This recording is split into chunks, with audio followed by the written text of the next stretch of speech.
अरे बहू रानी तो सारा सारा दिन कमरे में बंद रहती है, कोई काम भी नहीं। मैं तो बोर हो जाती हूँ, क्या करूँ। तभी मीना की सहेली रीना उससे मिलने आती है।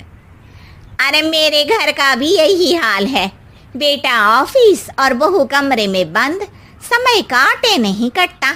लेकिन अब सच मानो तो वक्त ही नहीं है कि वक्त से रोटी भी खा लूं। अरे बहन, मुझे भी बता दे कौन सा जादू चलाया है। मैं भी अब जिंदगी के बचे कुचे दिन आराम से काट लूं। दीवारें देख देख कर तो बोर हो गई हूं मैं। रीना मीना को एक स्मार्टफोन देती है। ये ले, ये है वो छड़ी जो जादू करती है। इसमें मैंने तेरा फेसबुक अकाउंट भी बनाया है, एंजल प्रिया के नाम से। बस अब यहाँ दोस्त बना और सबसे बातें कर। सास को पहले तो उतना समझ नहीं आता है, लेकिन धीरे धीरे वो उसकी आदत डाल लेती है। माँ जी जल्दी से खाना खा लीजिए, मुझे थोड़ा काम है। अरे तू जा, मैं खा लूंगी, अभी वक्त नहीं है। और सासू माँ मोबाइल में मुंह गड़ाए जवाब दे देती है। बहू समझ ही नहीं पाती और वहां से कमरे में चली जाती है। अचानक सास को किसी प्यारी पिंकी की फ्रेंड रिक्वेस्ट आती है। अरे वाह, ये तो कोई प्यारी सी लड़की लगती है, बात करती हूँ। सास फ्रेंड रिक्वेस्ट अपनाकर बात करने लगती है। अब क्या था, सास सारा दिन उस सहेली से बात करती, अपनी कहती, उसकी सुनती। एक दिन सास फोन पर ही सरगड़ाए, अरे बहू जरा मंदिर के लिए थाली सजा दे, आज कीर्तन है। बहू फोन पर किसी को मैसेज टाइप करते कहती है, माँ जी क्या है, अब मुझे क्या पता कि आपको कौन कौन से भगवान की पूजा करनी होती है। तभी सास के पास कोई मैसेज आता है। अच्छा अच्छा ठीक है, रहने दे, मैं ही कर लूंगी। अब मैंने मना थोड़ी ना किया है, कर देती हूँ मैं। अब मैंने भी बोला ना कि थोड़ी देर में बात करती हूँ, तो मैं ही कर लेती हूँ, तू जा अपने कमरे में। बहू वहां से चली जाती है। सास मंदिर पहुंचती है और मंदिर की सीढ़ियों पर बैठकर सास फोन पर लिखती है, अरे मेरी बहू सारा दिन अपने कमरे में बैठी रहती है। वहां से रिप्लाई आता है, मैं आपकी बहू को तो जानती नहीं हूँ, लेकिन हाँ एक बात है, हो सकता है आपने उसे ताने दिए होंगे या फिर उसका दिल दुखाया होगा। ऐसा करने पर बहुओं का मन ससुराल से हट जाता है। याद रखिए, बहू और बेटी में फर्क होता है। सास घर जाती है और बहू से बड़े ही प्यार से बात करती है, उसके लिए खाना बनाती है, उसे गिफ्ट में साड़ी भी देती है। जिसके बाद अगले दिन, माँ जी चलिए आज मैं भी आपके साथ मंदिर चलती हूँ, आते वक्त भोले भैया के गोलगप्पे खाकर आएंगे। अरे हाँ बहू, ये तो अच्छा है, चलो।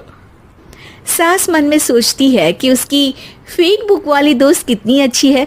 उसके समझाने से उसे उसकी बहू वापस मिल गई। वो बहू को अपनी दोस्त के बारे में बताने का सोचती है, लेकिन फिर चुप हो जाती है। बहू फोन पर टाइप करती है, मेरी सास मुझे नौकरानी समझती है, एक गिलास पानी तक खुद नहीं लेती। मन तो करता है कि बोल दूं, मैं बहू हूँ, कोई नौकरानी नहीं। वहां से रिप्लाई आता है, देखो तुम्हारी सास को तो मैं भी नहीं जानती, लेकिन वो बुजुर्ग होंगी, पूरा जीवन उन्होंने घर गृहस्थी चूल्हा चौका में निकाल दिया। और फिर तुम ये भी मत भूलो कि जिस पति पर तुमको इतना गर्व है, उसे भी शिक्षा उन्होंने ही दी है। तो जिसने तुम्हें इतना दिया, क्या तुम उनकी थोड़ी सी सेवा नहीं कर सकती? बहू भी अगले दिन से सास का सारा काम करती, उनके पैर दबाती, उनका ख्याल रखती, उनके साथ घूमने जाती। एक दिन सास, बहू ये लो मेरा हीरे का हार। पहले तो सोचा था कि अपनी बेटी को दूंगी, लेकिन आज जब मेरे हाथ पैर में दर्द था तो तुम मेरा साथ दे रही थी। समय पर खाना पानी देकर तुमने ही मेरा बुढ़ापे में साथ दिया। उसके हिस्से का बहुत कुछ मैं उसे दे चुकी हूँ, लेकिन ये अब तेरा। बहू तो ये देखकर खुशी से उछली जाती है। वो सास को गले लगाकर कहती है, माँ जी आप सच में बहुत अच्छी है। भला हो उस एंजल प्रिया का जिसने मुझे आपसे वापस मिलवा दिया, वरना मैं तो हमेशा आपको गलत ही समझती। मैं तो सोचती थी काश वो एंजल प्रिया मेरी सास होती। क्या नाम लिया बहू? एंजल प्रिया तेरी फेक बुक फ्रेंड है? हाँ माँ जी, वो बहुत अच्छी है। उन्होंने ही मुझे बताया कि सास की कीमत क्या होती है। अरे बहू, कहीं तू प्यारी पिंकी तो नहीं? जी माँ जी, मैं ही हूँ प्यारी पिंकी। क्यों? सास बहू को गले लगाकर कहती है।